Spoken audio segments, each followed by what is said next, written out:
پیاری ماں اور بہنوں، اسلام میں عورت کا پردہ عزت، وقار اور شعور کا پیغام ہے۔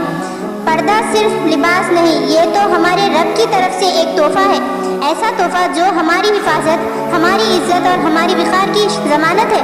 لوگ پوچھتے ہیں تم پردہ کیوں کرتی ہو، تمہیں کیا مجبوری ہے؟ میں مسکرا کر کہتی ہوں میں پردہ اس لیے کرتی ہوں کیونکہ میرے اللہ نے مجھے اس قابل سمجھا، اس نے مجھے عزت دی، مجھے اہمیت دی، اور پردہ اسی اہمیت کی پہچان ہے۔ قرآن کریم میں آتا ہے، اے نبی صلی اللہ علیہ وسلم، اپنی بیویوں، بیٹیوں اور مومن عورتوں سے کہہ دو کہ وہ اپنی چادریں اپنے اوپر لٹکا لیا کرے، یہ زیادہ مناسب طریقہ ہے تاکہ وہ پہچانی جائیں اور ستائی نہ جائیں۔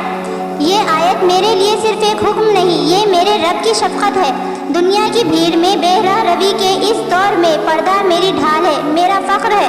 میں جانتی ہوں ہر جگہ آسانی نہیں پردہ کرنا، سوالوں، تنقیدوں، حتیٰ کہ طعنوں کا سامنا کرنا پڑتا ہے، لیکن پھر میں سوچتی ہوں اگر مریم علیہ السلام نے پاک دامنی کے مثال بن کر زمانے کو حیران کر دیا، اگر خدیجہ رضی اللہ تعالیٰ عنہ نے تجارت کے میدان میں با پردہ رہ کر اس عظمت کی تاریخ لکھی، اگر فاطمہ رضی اللہ تعالیٰ عنہ اور عائشہ رضی اللہ تعالیٰ عنہ نے علم تقویٰ کے ساتھ حیا کو نہ چھوڑا، تو میں کیوں نہ ان کے نقش قدم پر چلوں۔ پردہ میری کمزوری نہیں، میری پہچان ہے، یہ مجھے روکتی نہیں بلکہ مجھے محفوظ رکھتی ہے۔ میرے لباس سے، میرے حجاب سے مجھے عزت کی نگاہ سے دیکھا جاتا ہے، میرے الفاظ کی، میری عقل کی، میری کردار کی قدر کی جاتی ہے۔ میں چاہتی ہوں ہر بیٹی، ہر بہن، ہر ماں یہ سمجھے کہ پردہ بوجھ نہیں بلکہ وہ روشنی ہے جو ہمیں گمراہی سے بچاتی ہے۔